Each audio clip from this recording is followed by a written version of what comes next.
on, Big Blue Nation? Sports fans all over the world.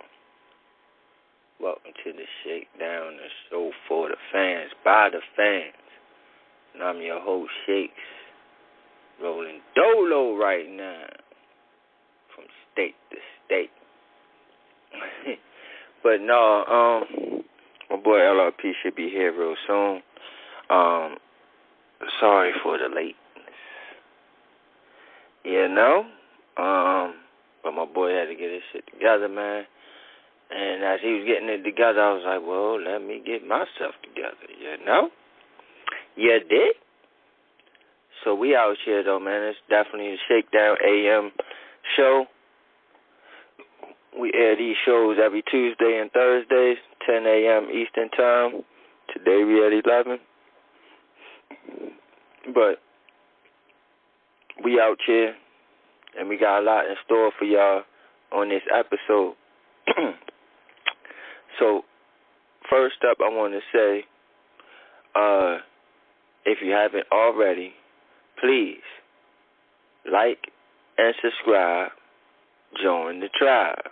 You know what I'm saying? Like, share, comment, subscribe to the channel. If you go to yesterday's episode, it was fire, man. It was really fire. A heated debate broke out between me and my bro E. It's a great, funny debate, funny episode there. I want my apology, though. You know what I'm saying? I want my apology because boys was trying to jump on me when I made my statement. And then when I told them exactly what I was saying, they tried to say I didn't say that. Everybody else heard it, Shakes. Everybody else, so everybody was wrong. I guess everybody was motherfucking wrong then. I want my fucking apology, man. This shit ain't gonna die until I get my apology, man. Understand? I'm dead-ass serious, too. I'm dead-ass serious, bro. I'm not even joking, bro. I'm so tired of them trying to make it seem like I don't know what the fuck I'm talking about when I fucking do. All right? But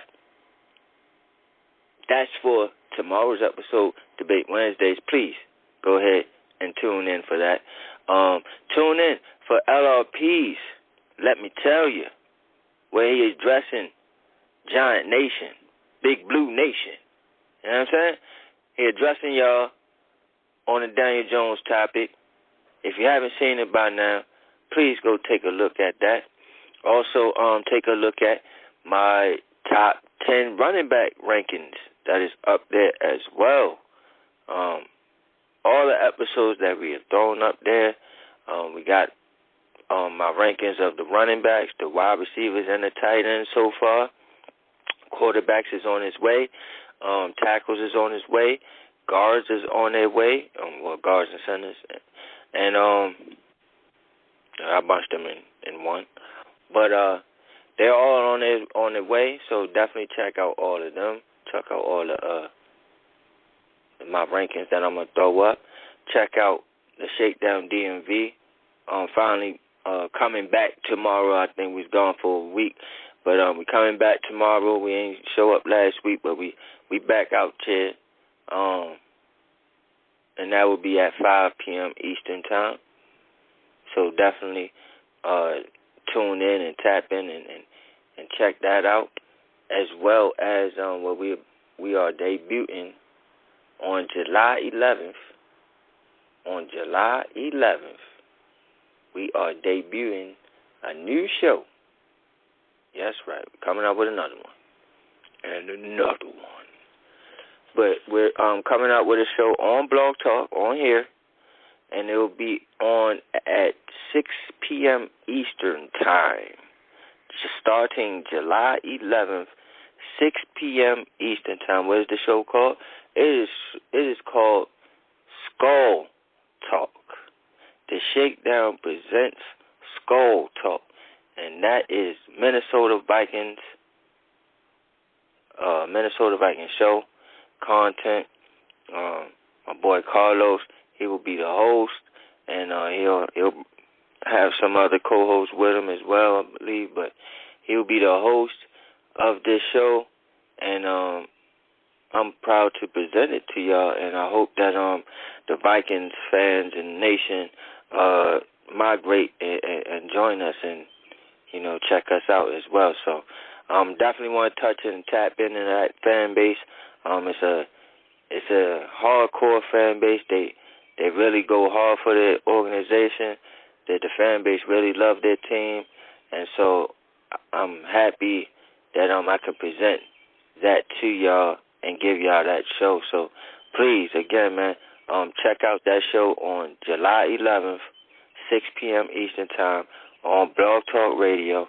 Yes, we will throw up the replays on YouTube, so don't worry.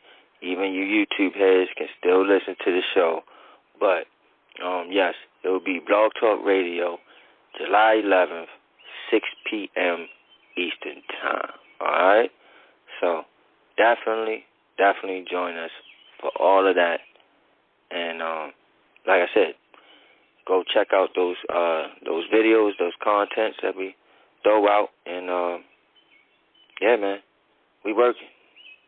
We're working out here. So definitely, if you ain't do it by now, man, I definitely think you should be subscribing. You know what I'm saying? Because ain't nobody giving y'all this shit. Ain't nobody giving y'all all this shit and the content that we bring. I'm sorry. No disrespect to nobody. You know what I'm saying? But it's the truth. You know? So, with that being said, as I'm waiting on my boy to get here, I want to check out or read a couple of articles for you folks as far as the New York Giants is concerned. Give y'all some Giant news. For my boy coming here, we chop it up and we're going to talk about a lot of other things as well. Like we're going to talk about wrestling, what's going on with that, and everything else. So before we get into all of that and before he gets here, let me go through this article with you folks here. So I believe this is by bigblueview.com, which is SB Nation. All right, the title is named ESPN ranks the Giants skill players 27th in the NFL. Do the Giant? Well, I ain't gonna do all that. But it was written by Chris Flum. Maybe the P is silent. So Chris Flum. There you go. I hope I didn't butcher your name, but if I did, sorry. But yes, he wrote the article, and I haven't read it before coming on air, so please be nice, because I'm trying to understand the article as well as read it as well with y'all. So, all right, now it starts off going. New York Giants exceeded all expectations in 2022, and hopes abounds as we enter the second year under Joe Schoen and Brian Daboll. This time last year, we were simply looking at the 2022 as a year to be survived before taking strides forward in 2023 and beyond. But suffice it to say, the Giants punched well above their weight class last year in making the playoffs for the first time since 2016. If the Giants want to make the success they saw in 2022 the norm instead of a fluke, they need to improve their roster. The Giants front office has certainly put resources in improving the offensive skill positions. They traded for Darren Waller. They signed wide receivers Paris Campbell and Jamison Crowder, re-signed wide receiver Isaiah Hodgins, and drafting wide receiver Jalen Hyatt and Eric Gray, and running back Eric Gray. But have they done enough? ESPN's Bill Barnwell is skeptical that the Giants' offensive skill positions are significantly improved in 2023. despite their moves. Well, I guess he meant to say despite all their moves. But Barnwell ranked the Giants' skill position group, running back, tight end, and receiver, 27th out of the 32 teams, exclusive content. And while that's an improvement from their 30th overall ranking a year ago, it's down from 16th overall ranking heading into 2021. So let's break down Barnwell's thoughts for each position group.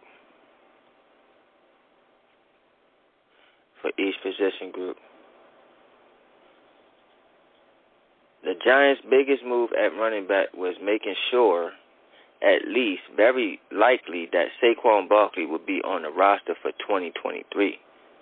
That in and of itself doesn't constitute an upgrade to improve the Giants' playmakers, but it does prevent a potential drop-off as compared to a year ago. Barnwell says about the running back position.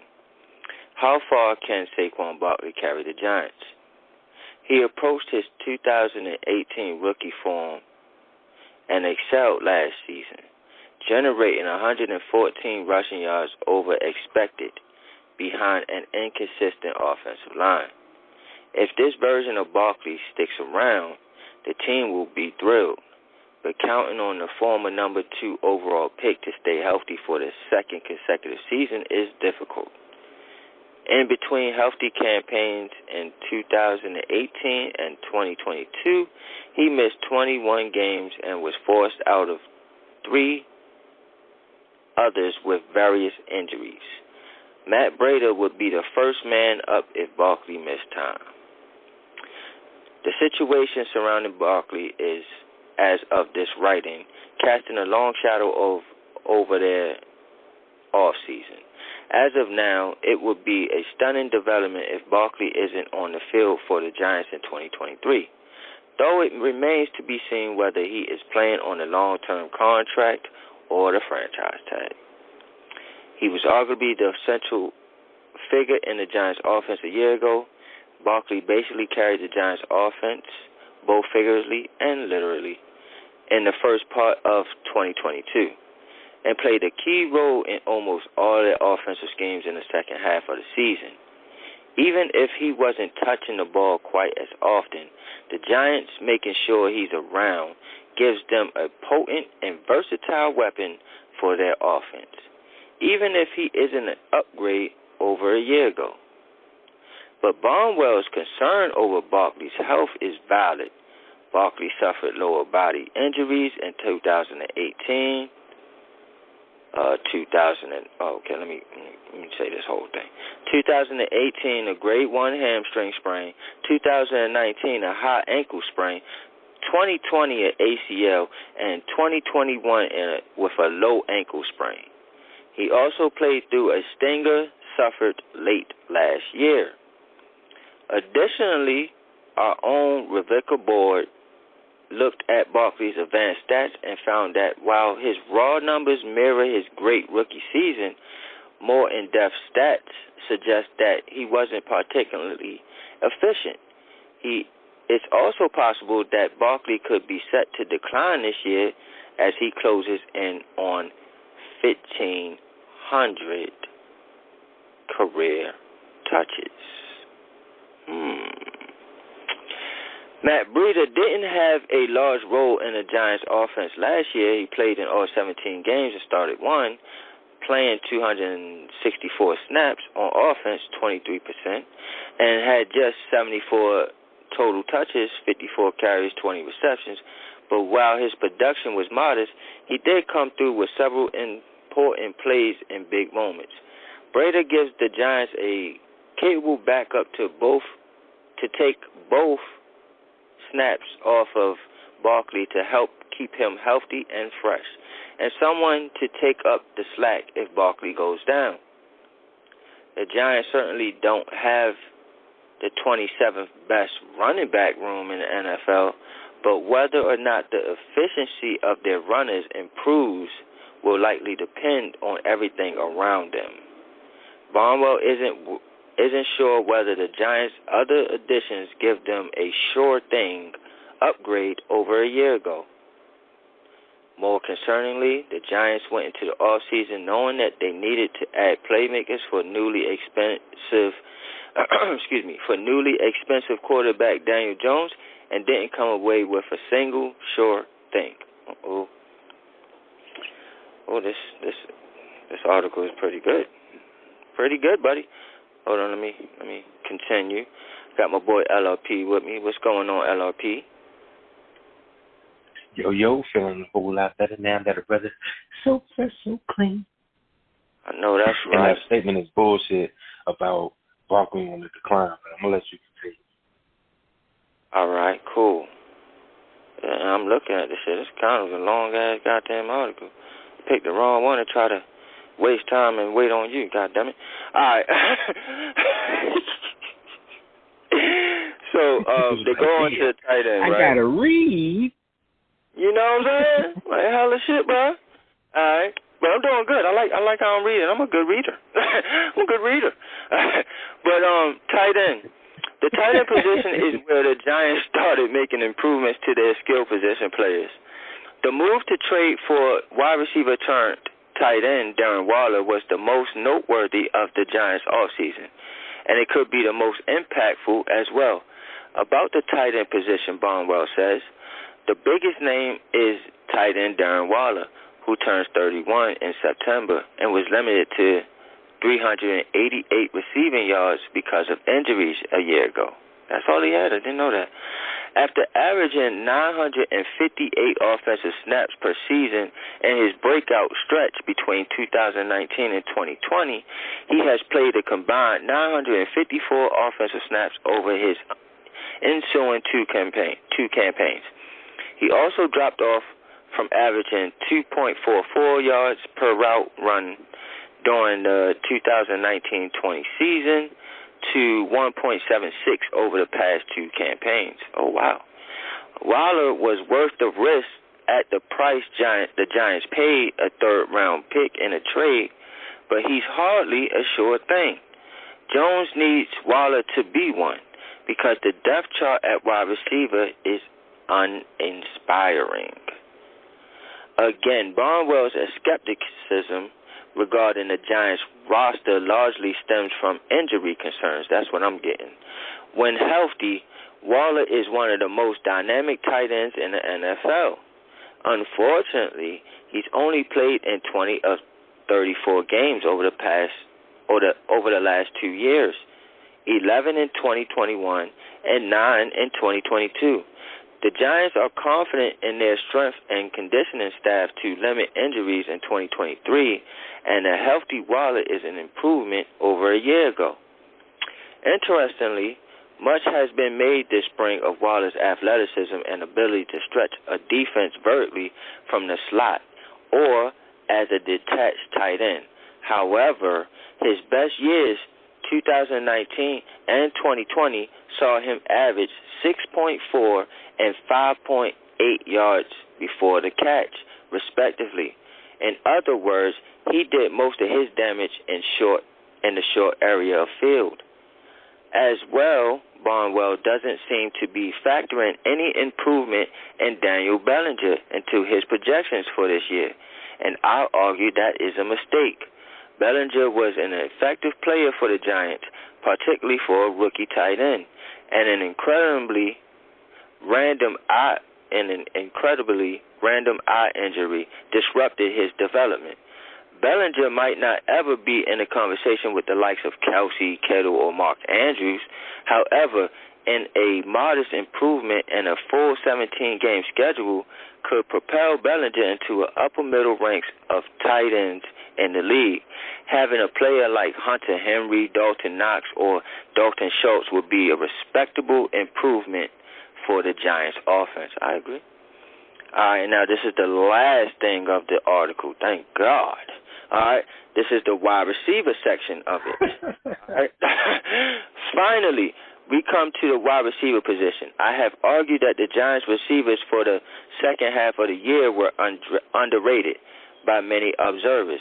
Isaiah Hodgins, Slayton, and Richie James had approximately zero name cachet when they were solidified as the starting trio. However, they did enough to allow the Giants to make a mid-season switch in offensive philosophy from an RPO-based offense in the first half of the year to a modern take on the classic West Coast offense, quick game in the second half. And while they weren't dynamic and could certainly be improved upon, Hodgins was dependable, and Slayton once again proved to be an explosive option. Though drops remain an issue, that you damn right it did. The Giants receivers had notable plays against even the best defense they faced, getting behind the Philadelphia Eagles secondary on multiple occasions, even if the offense wasn't able to capitalize on the opportunities.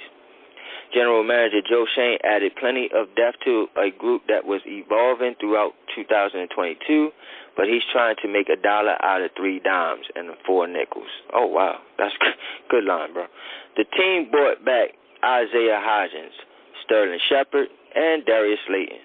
Shepard tore his ACL last September, while Slayton was only pushed into the lineup out of necessity.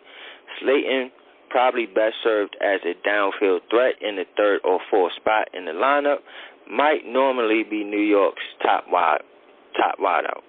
Wan'Dale Robinson, drafted in the 2nd round last year, might not be able to break camp with the team after his own ACL injury.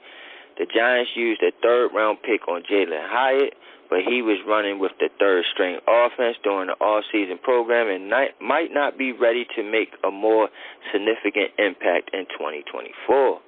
Oh, excuse me. Yeah, I read that right. It might be telling that the receiver getting the most hype at OTAs was former Colts 2nd-rounder Paris Campbell, who missed 34 games over the first 3 seasons before averaging 9.9 yards per catch for Indianapolis a year ago. Once again, injury concerns raised their ugly head, and they aren't invalid concerns. Sterling Shepard looks surprisingly good coming back from his torn Achilles last year, but we don't know if the injuries will start piling up on him. Likewise, we don't know when Wan'Dale Robinson will be available for the Giants. Likewise, while Campbell may believe the injuries suffered early in his career were flukes, we can't discount them entirely. Personally, I'm less concerned with Jalen Hyatt's role in the offense than Barnwell seems to be. While he wasn't asked to run a complex route tree in Tennessee offense, he executed the routes he was asked to run well. I'm confident that Dable and Kafka will put him in a position to contribute as a rookie, even if Hyatt's poor agility numbers limit his overall route tree. A slimmer version of DK Metcalf isn't a bad thing to have. Okay, yeah, that's about it. There you have it. So basically, Barnwell is saying that the injury factors is the reason why he got our skill position players ranked 27th out of 32 motherfucking teams in the NFL. Disrespectful. But what do you think about that? What do you think about the Giants being ranked 27th out of 32 in skill position players, according to this guy, Barnwell? Well, I think Barnwell Hill. Did you miss me? No, we didn't, because that's some bullshit. And he's a victim just like all these other people out here who think that they're slaves to a level of thinking that is just, I can't even think of a SAT word, man. This shit is just dumb. You know what I mean? Like, I get it. You got to worry about the injuries and with this. Yeah, as a 9, as a 10, as a 11. You know what I mean? It's just, I get you got to worry about the injuries. I get that. However, like, it's this level of thinking that people stay where they are. You know what I mean? And there's just no chance. And the shit about Jalen Hyatt, for all he know, they could have him working out with the third string to ease him along because the way they introduce education in the building now is different. The way they introduce tutelage and things are in phases, even though I know that was a thing before. But this phase implementation may actually be for the good. You know what I'm saying? So they know that he didn't have a exotic route tree in Tennessee, so easing them along. You know what I mean? Like, what the fuck? And that don't have any merit on anything. Just because he's doing that right now, it's all-season bullshit talk. I can dig it. Where the receipts going to be found for this motherfucker Barnell Hill when the season starts 5 weeks in? Who's going to remember that fucking article? You know what I mean? That's why these motherfuckers get away with murder, you know what I'm saying? Because they can sit here in the off-season say, spout all kinds of bullshit, and then nobody's going to fucking remember, you know what I mean, in, October 15th, whatever the hell? You know what I'm saying? Like, come on, man. Fuck out of here. You just doing that shit to get clicks, which worked, because if this thing as your name scroll across ESPN, and how fittingly so, Shakedown got the scoop. You know what I'm saying? Because my brother's been reading for the past 20 minutes. You feel me? And you know what I'm saying? You feel me? Long ass goddamn article, man. You know what I mean? But yeah, I mean, and then about the tight end, about Waller and this, that, and the third, it just seems the shit was riddled with microaggressions towards skepticism, if you ask me. No doubt. It's the Rock in the building. What's going on, J-Rock? What up, Rock? What's going on? Man? What y'all speaking on? Well, I just read an article by, I think it's Big Blue View. Let me get the dude's name one more time. Written by this guy, Chris Plum. But it's basically, he was saying this guy Barneswell made a list or rankings and ranked the Giants skill position players 27th out of 32 goddamn teams, 27th in the NFL, all skill positions. So, how you feel about him? Yeah, how you feel about that, man? How you feel about him ranking us 27th? And most of his argument or the reason why he has us that low is because of injuries, is what I was reading. You know what I mean? From what I displayed, it was basically he was just questioning injuries the whole time. He questioned Barkley's injuries. He questioned Waller's injuries. He questioned all the wide receivers' injuries. You know what I'm saying? So I think that was basically majority of, what his premise was. So how you feel about that, man? I ain't trying to sway your response, J-Rock, but that shit is haterism. But how can he base it all on injury when every team's skilled players get injured? That's not really a reason, man.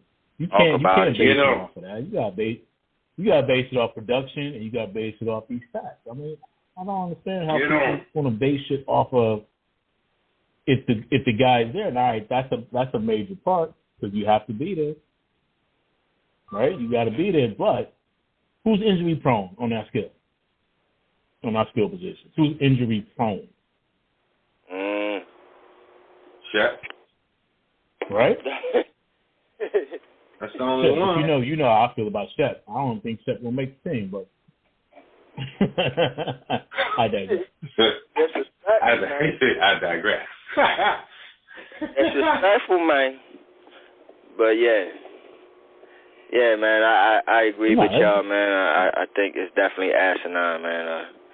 You know what I mean? And disrespectful, bro. It really is disrespectful, bro. God damn it. You know what I mean? Now, if he would have said based on productivity, he don't think that these players are going to produce in the top 5 of the league, then you know what I'm saying? Then I'm like, okay, that's your opinion. But if you're saying, well, they're injury prone, so they're going to be on the bottom half of the league because injury prone. Come on. You got to give you a little bit more explanation. Actually, a lot more explanation than that. Yeah, definitely. I advise you to, go back and listen to this episode and listen to me read the article. Or you can go ahead and read the article your damn self. But his take and shit on it. He put out numbers and he put out all that shit. And it made, he put some shit out where I didn't even know, some numbers that I didn't know, but all in all, his main premise is that was, injuries, motherfucker. You know what I'm saying? I'm like, come on, man. You know what I mean? Come on. But even with the stats, though, Shakes, because Rock, with what he read earlier in the article, he pulled out some stats, specifically, I'm talking about the part where he was talking about the running back in Barkley. Mm-hmm. And, how he was saying how his production has some stats, digging in the crates to find stats to fit his narrative, is just what it sounded like, of how productive or how futuristically productive he will be. And it was riddled, the whole article was riddled with that. Yeah, he came with numbers and everything, but it's still on the premise that these people will stay where they are and there's no room for anything else. I think I read that article because he was talking about what was he talking about? Expected yards, and he was talking about some bullshit. He was really trying to find shit to say that Barkley wasn't really productive. I think I read that. Right, and which we debunked early in the year in the spring on Spaces. Is that you can always find stats to, if you are motivated to tear down, you can find stats to prove that. You know what I'm saying? Or to make your argument sound better. If you're motivated by that kind of, by that whatever thinking. Make you see what you want them to see and shit. But, yeah, man, it was an interesting article, definitely. Thought I should read it out there for the people, for those who didn't read that article and know about it. But other than that, what we had on Dr. Did he discuss? I know it was a Giants joint, but did he discuss San Fran? Because their whole team was decimated by the time the NFC Championship game came around. Kittles, lightning fast running back dude, wide receiver, do everything. Forgot his name right now. But, all their skilled players. Debo. With the exception of Debo. Yeah, Debo Samuel, all of them was nicked up, hurt up, banged up, couldn't even play. Couldn't even find a dude to play quarterback. You know what I mean? So where are they ranked moving forward? You know what I'm saying? Are they 26th, 27th?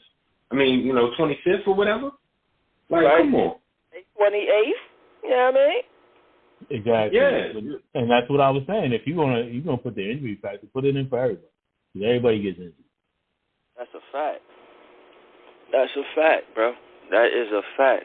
So that's just like, it's just a half-ass excuse, bro. We ain't having it over here in Giant Nation, motherfucker. Fix that shit. No doubt. On my busting rounds with Queens, you know what I mean? By the time the week got around to me, I had my 16. Absolutely, man. So, what you had on the docs in LLP before, because we ain't got that much time on it, man. It was just an hour show, man, and appreciate my boys coming through. LLP, J. Brock coming through this morning on the Shakedown AM. I know we late and shit, but we made it. We here. Yeah, we made it. We'll be back full force on Thursday morning. I ain't doing no overtime this week, so I'm going to be live and ready. Get these topics for the people. Definitely wanted to talk some WWE and this Uso bloodline storyline. That thing is crazy. You know what I mean? So I don't know how many wrestling fans out there that tune in, but definitely only tune in on Thursday. We'll be dig deep into the WWE and AEW and what the fuck happened. And why all of a sudden goddamn Cody Rhodes is over there in WWE when he was the main face on AEW. I got a problem with that. You know what I mean? Because they had a good product. But I'm curious. So, We'll beef up for that. That's just a little teaser. So you gotta get your mouth water for that. The other no doubt. And also in that episode, the main thing of that episode, we're gonna chop it up about the defensive rankings according to the NFC East. You know, same thing we did with the offense a couple weeks ago. We're gonna do it on the defensive side. We're gonna go position by position. Defensive line, linebackers, all that shit, and we just gonna rank the position group in the division. So definitely join us Thursday, man. We got a lot in store for y'all on Thursday. And join us for tomorrow, man. We're gonna be skipping all that because tomorrow, man, it's gonna be fire, man. Debate Wednesday. We got a lot of topics, good topics going on for that, man. That shit gonna be fire based off of last night's episode, and yeah, man, Shakedown DMV as well will be back tomorrow. So, yeah, y'all make sure that y'all go ahead, like, subscribe, comment, and share this motherfucker, man. Join the tribe, all right? So, yeah, making sure that people know about that. But what else you had to say? My bad. I would definitely be there on tomorrow. Will be the first Debate Wednesdays in a couple of weeks. Brother been getting this paper. But tomorrow I am taking my time spending it with the brothers on the Debate Wednesday Shakedown Sports Podcast. Y'all know what it is. That's for the poet. Love y'all. Should be fully staffed, bro. Fully staffed for tomorrow. Tomorrow gonna be blazing. I'm hot, bro. I'm hot. Tired of this shit. Goddamn. Motherfuckers always want to dismiss what I be saying, bro.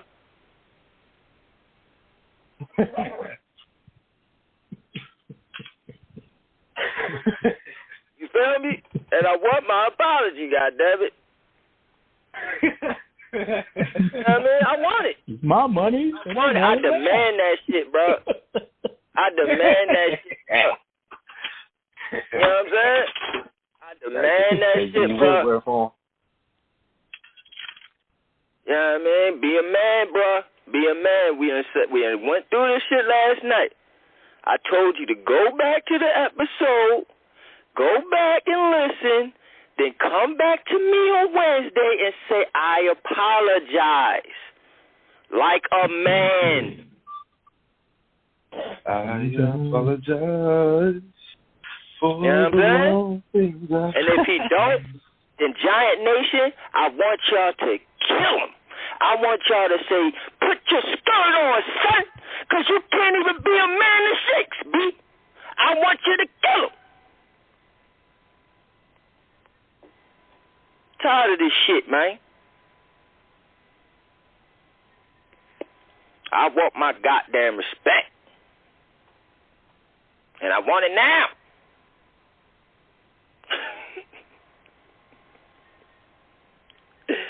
And I won't let it die neither. Y'all know how I am. Not letting this shit die. Alright? God damn it, I felt ambushed once again. And I always feel ambushed by y'all. I'm gonna be honest with y'all right now. Right here on it. Y'all always ambushing me. Oh, nobody takes my side. I'm the victim. Ain't nobody ambush you. Oh, nobody takes my side. Ambush you. Oh, nobody takes my side. I try to move to the tell y'all exactly what I said, and y'all like, no, that's not what you said, Shakes. How you gonna tell me what I said? I didn't say that. You know what I'm saying? I didn't say that. You know what I'm saying? Everybody heard you, Shakes. So everybody's wrong, Shakes? Yes, motherfucker.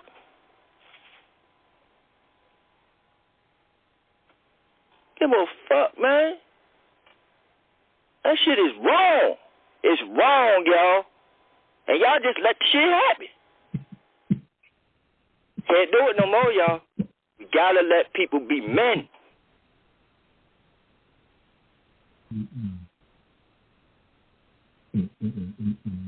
Can't allow it. Can't do it. Can't coach it. Can't play with them.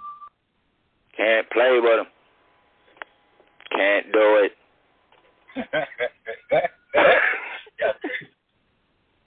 I love it though. Damn right. And I love it too when I'm fucking right. And motherfucker gotta sit here and motherfucker squabble after that shit. Squabble, motherfucker. Teach him how to squabble. Teach him how to squabble. Teach your man how to squabble. You feel me? Alright? And that's some good ass motherfucking content for the airways on the Shakedown AM. I love it. You know what I mean? Let's go. Alright? But other than that, man, what we got with this final 15 minutes of the show, man, what we going to chop it up about? I want to chop it up about. There's another article out here where they questioning Marcus McKeithen. They questioning his life out here. You know what I'm saying? Like where he now that would be reasonable. Where you at?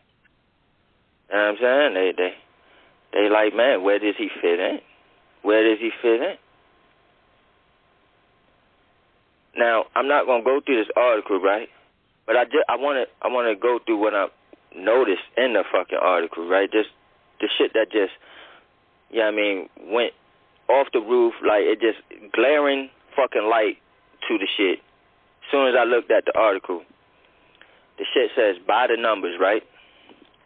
So I guess they give y'all the vitals. Listen to these vitals, bro. And I'm not sure if y'all know his vitals and y'all like, all right, you just telling me something that I already know. Well, if that's the case, I'm sorry. But I didn't know this shit. I didn't remember this shit, okay? So I'm going to let y'all know what I'm seeing, all right? By the numbers, the motherfucker height is 6'7". What the fuck? 6'7"? His weight is 335 motherfucking pounds. 335 fucking pounds. Good God, man. You know that? No. He's 23 years old, and he signed a 4-year contract last year worth $3 million, close to $4 million. Guaranteed signing was close to $300,000. And his cap hit is $800,000. So that's Marcus McKeithen's life. That's his vitals. 6'7", 335 pounds, bro. That's what he is.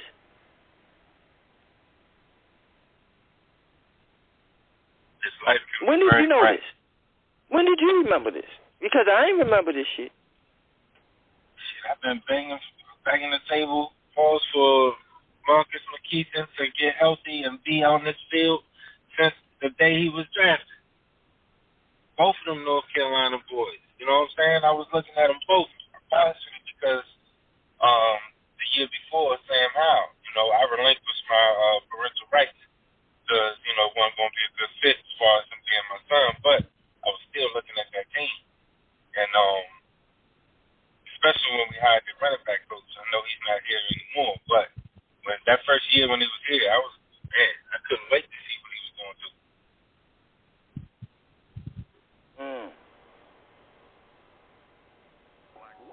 That's crazy. So you think he wins the job? What's up, man? You gonna jump off the bridge with the trust fall? Is he gonna win a starting job? I don't think so, not at this stage. I haven't heard too much about him, you know what I mean? I haven't heard any markups, any, people mentioning his name. I think he's still, working on the sideline, red shirt, whatever, but I'm hopeful. I'm not jumping off the bridge, but I am hopeful because, like you said, those vitals, we need that on that line, bro. You know what I mean? Fact. That's a need fact. those vitals on that line, bro. 6'7", 300 plus bucks as a right guard, right next to, they talking about John all crazy now. He's gonna be all rookie. You know what I mean? We need that. That line would be ridiculously solidified if if he comes to fruition. That's the best way I can put it. If he comes to fruition. Now, and I'm not saying that this is a concern of mine, but I'm just looking at it because, like, I can remember when we had Justin Pugh, right? Remember that? And when we had Pugh, the main thing that people kept saying was, we should throw him at guard because he got them baby arms, like them little T-Rex arms. Y'all remember that shit? Mm-hmm. So, you know what I'm saying? I say that to say, like, if that's the case, at 6'7", don't y'all don't think that that's too tall for a fucking guard? It sure is. That's way too tall for a guard. Okay, so I'm not wrong on what I'm thinking, right? He's not going to be able to get that leverage standing out there. Yeah. That's what I'm thinking. But that's what he played. I mean, what you thinking? Like, you know, are they trying to cross-train him to be a swing tackle? I'm saying, like, with his height, my bad, J-Rock, if I'm cutting you. But I'm saying with, like, his height, it seems more suited for the outside. Now, I'm not sure if that's what they're trying to do with him. But with his height and length, it seems more suited for outside. It don't seem suited for guard. Mm-hmm. Go ahead, Rock. You have something on that?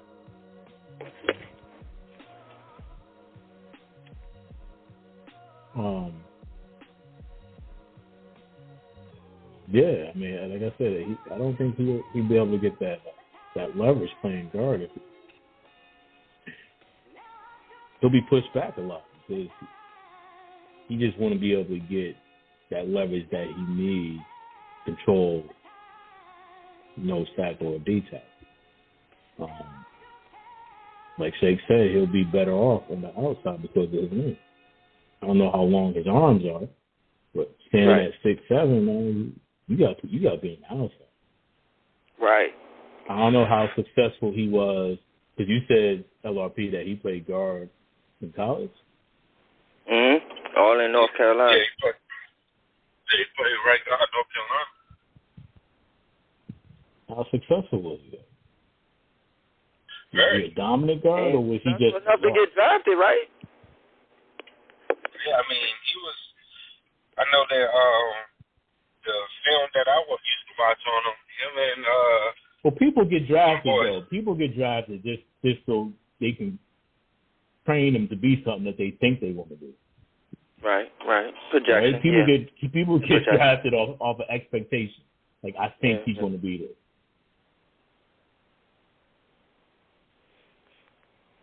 That's true. No, I mean, I get that. I get, you know, and that makes sense. But especially when you take him late. He's so quick, man. You know, mm-hmm. You know, late round draft picks are always projected. They couldn't do nothing with him. Yeah. That's interesting, man. It's interesting for that. I'm glad I brought that up, man. That's definitely interesting. McKeithen, man. I think I'm gonna name that the title of this shit. You know what I mean? But yeah, definitely. Let us know in the comment section what y'all feel, man. What y'all think, man? Is McKeithen better suited at guard, or is he better suited at tackle at being at 6'7", 335 pounds? That's crazy. But see, that's the thing though, because that puts him in a great space, if you ask me. Because yes, the height puts him at a tackle as far as movement wise, but the weight, you know what I mean? Like, would that affect or cause him even more injuries because of the shifting and moving and this, that, and the heels that he got to get on? You know what I mean? At 300, can he move? You know what I mean? Yeah. Like, he's going to have to be able to move at that. Yeah, good point. So they have too much mass. Yeah, I mean, cause like at tackle, you have to have some bit of athleticism, And to your point of what you're saying, with the mass of his, it might limit his athleticism. So, you know what I mean, he might be better to just be standing in a booth, is what you're saying, because of the weight. It's a good point. Right. You know what I'm saying? So it's like what's that saying? Like too tall for b-ball, but too short for something. You know what I mean? I don't know. But, yeah, it puts him in that gray area. It's a good point. Marcus McKeith, and what's your life like, bro? You know what I mean? What's your life like? All right, man. So yeah, go ahead. Real quick, one more thing on McKeith, because I'm reading a scout's bio on him on NFL.com. It says he racked up 543 knockdown blocks in high school.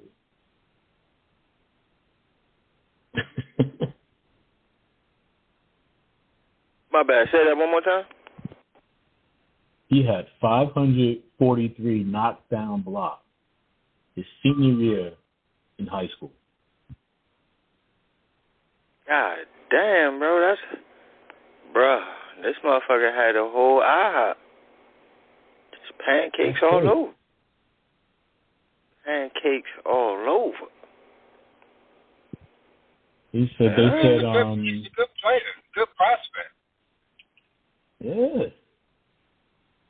Really good prospect. You know what I'm saying? It's just, whether or not he can stay healthy, that's what I thought his only issue was. But as far as technique and what he can bring, as far as what he can do, I think that part is not a big concern. He said he was a 3-year starter in college. McKeith plays for his size with the ability to mash and move single blocks and double teams. He's best suited for gap and power schemes, but will struggle against moving fronts that force him to react quickly to action in his gaps. The pass protection is going to be a little leaky due to his lack of slide quickness and trouble versus twist. McKeith's blended size and power to make him a day 3 pick and future NFL backup. So, see, it goes to exactly the point that LRP made. He's better in the booth. He can't move on the outside. He don't have the athleticism, bro. And I think what's benefited him in college, because when I would watch him, you wouldn't have to fucking strong as shit, bro. You would literally take 2 motherfuckers and just push them. You know what I'm saying? Like, dude is huge. You know what I mean? So he didn't really have to move because he's literally a tinker. Hold on. Good shit, man. Great points. Good shit, man. Man, we on fire, bro. We on fire, bro. God damn, like we are killing this content right now. All right, man. Let's go ahead and give a closing statement before the live section shut down on us. Definitely LLP got to go to work. Take your ass to work, bro. The fuck is you doing? I had to call this man and wake him up. I'm in the car right now. Don't worry. You know what I'm saying? So you know you doing bad, bro. If I gotta call you to wake you up, bro, you doing bad, bro. You doing bad, bro. All right. But yeah, I mean, my boy is in the car, getting ready to get up in there right now. So, let me get a closing statement. J. Rock, LLP. Yeah, man. Check out Shakedown Media Network on the Twitters, man. Y'all can follow at Shakedown Show. And take those polls, man. Take those polls. Man. Polls are out there every week. Right now, the hottest poll on there is who wins the NFC East in 2023. Right now, with 102 votes, it's neck and neck between the Eagles and the Giants. Giants got them about 2%, 35.3% to 33.3%.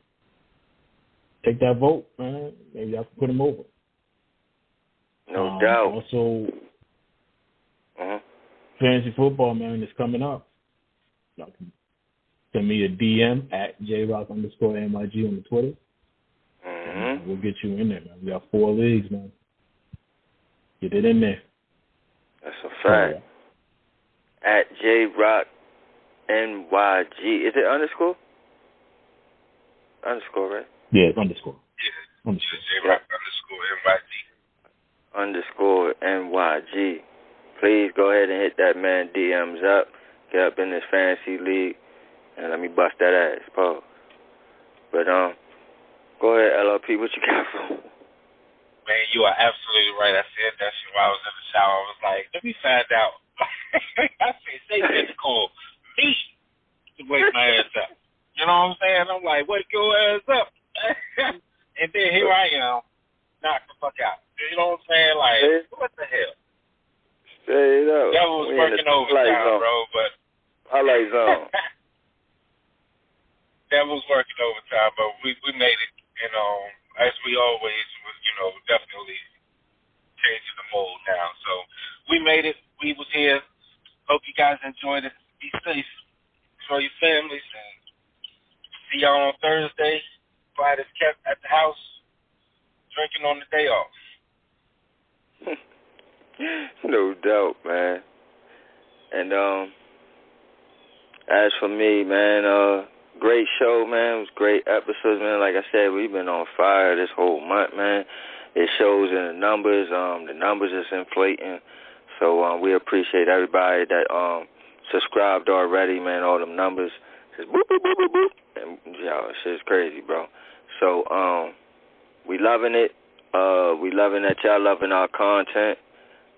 You know, but that's never been a doubt in my mind when we all come together and when we like on one shit, like just one accord, like man, ain't nobody better, bro. I'm sorry, ain't no disrespect to nobody, but ain't nobody better than us, man. We do this shit, bro. So we appreciate everybody that listens in, and again, man, y'all might as well go ahead and tell some people to check us out and subscribe to the channel because we gonna keep on bringing this fire to y'all, man. So y'all stay tuned. Next up, tomorrow, first thing up is Shakedown DMV. So join us at 5 p.m. Eastern Time, Shakedown DMV, and then go over at 8:30 to the regular Shakedown Sports Podcast, our flagship show, and enjoy the content, y'all. Make sure, if you didn't catch that LRPs, let me tell you the third installment, man. Please go back and watch that, man. The numbers is crazy on that shit, man. People are definitely watching that, so don't be the one that didn't watch it, man. Don't be the one that missed out, man. Go ahead and check that shit out, man. And leave a like, share, comment, and subscribe. I put a smile on my face when I saw that, you know, I mean, people tuning in to that. I was like, yo, that's up. I appreciate y'all, man. You know what I'm saying? No doubt. Over 100 views in 24 hours, man. That's pretty goddamn good, buddy. It's pretty goddamn good. All right? So we definitely want them numbers to be inflated. For the snakes, baby. We'll be on stage this year. Come check out Last Real Forward in this comedy stand-up debut. Absolutely, man. Absolutely. We got a lot more in store for y'all, man. Today's Culture, Urban Impact, Shakedown and Ebert. We got a Shakes and LRP show coming real soon. We definitely want y'all to stay tuned for that, man. That's coming out. Yeah, man, we working, man. We going to get y'all hella content. So, like I said, man, go ahead, like, subscribe, join the tribe, all right? And like we always say around this time, we don't expect y'all to agree with us, but we damn sure expect y'all to understand. Understand? So don't get shook up, because we keep shit live. It's the Shakedown up in New York Giants on that drive for 5, and we out of there. Takes away, J-Rock. Yo, I just been shook by the Shakedown. We up. All right. Good night. 1.